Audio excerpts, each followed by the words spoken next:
അതൊക്കെ നമ്മൾ സ്ഥിരം വീട്ടിൽ തന്നെ ചെയ്യാവുന്ന കാര്യങ്ങളാണ്. കുറച്ച് ഷാമ്പു, കുറച്ച് ഹോട്ട് വാട്ടർ, ചെറിയൊരു പീസ് നാരങ്ങ, ചെറിയ ആർക്കാണ് വേണ്ടത്. അപ്പോൾ അതൊക്കെ കൂടി മിക്സ് ചെയ്തിട്ട് കുറച്ച് ജാക്ക് സ്പാരോ, എന്താ ചിരിച്ചേ, എന്തുട്ട് പറഞ്ഞേ, എനിക്ക് മനസ്സിലായില്ല. അവനൊരു സമാധാനം കിട്ടട്ടെ. ഇതെന്താ ഒന്നും മിണ്ടാതിരിക്കണേ? Full red nail t-shirt, food red. ഇതൊക്കെ ഓരോ അൺഎക്സ്പെക്റ്റഡ് ആയിട്ട് വരുന്ന ഇൻസിഡൻസുകളാണ്. നമ്മളതൊന്നും നോക്കിയിട്ടല്ല. നെയിൽ പോളിഷ് ഇട്ടിട്ട് ഞാൻ ഏകദേശം 2 ആഴ്ചയായി. ഈ ഒരു ഫിംഗറിലെ നെയിൽ പോളിഷ് ഞാൻ കടിച്ചിട്ട് പോയായിരുന്നു. അപ്പോൾ അതൊന്ന് റീടച്ച് ചെയ്തു മാത്രം, വേറെ അങ്ങനെയൊന്നുമില്ല. അപ്പം എല്ലാം നമ്മൾ മാച്ചിന് വേണ്ടി വരണമെന്നില്ല. ഓ മാച്ചിന് മാച്ച്.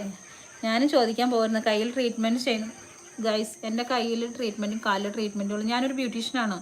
അപ്പോൾ ഇതൊക്കെ നമുക്ക് ചെയ്യാവുന്ന കാര്യങ്ങളേ ഉള്ളൂ, നിങ്ങൾക്കും ചെയ്യാവുന്ന കാര്യങ്ങളേ ഉള്ളൂ. ഇത് നമ്മൾ ഫ്രീ ടൈം കിട്ടണ, വീട്ടിലൊക്കെ വെറുതെ ഇരിക്കാൻ ദിവസങ്ങളുണ്ടാവില്ലേ, സൺഡേ ഒക്കെ.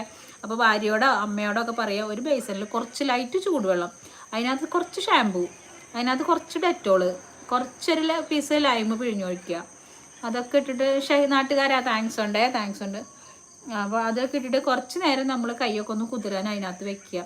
നെയിലൊക്കെ നന്നായി കട്ട് ചെയ്യുക, അതിനുള്ളിലത്തെ അഴുക്കൊക്കെ ഒന്ന് കളയുക. നമ്മൾ ടൂത്ത് ബ്രഷ് ഉണ്ടെങ്കിൽ അത് വെച്ചിട്ടൊക്കെ ഒന്ന് ചെയ്യുക. ഒരു ചെറുതായിട്ട് ഗോതമ്പ് പൊടിയോ അരിമാവോ അല്ലെങ്കിൽ റവയോ അങ്ങനെ എന്തെങ്കിലുമൊക്കെ ഒരു വീട്ടിൽ എന്തെങ്കിലും ഉണ്ടോ, കടലമാവ് എന്തെങ്കിലും, അതൊക്കെ ഇട്ടിട്ട് നന്നായി ഒന്ന് സ്ക്രബ് ചെയ്യുക, ഒന്ന് ഫിനിഷ് ചെയ്യുക, ഒന്ന് മസാജ് ചെയ്യുക. That's all. നന്നായി ഒന്ന് കഴുകിയെടുക്കുക. അതൊക്കെ തന്നെയാണ് ഈ പാർലറിലും ചെയ്യുന്ന കാര്യം.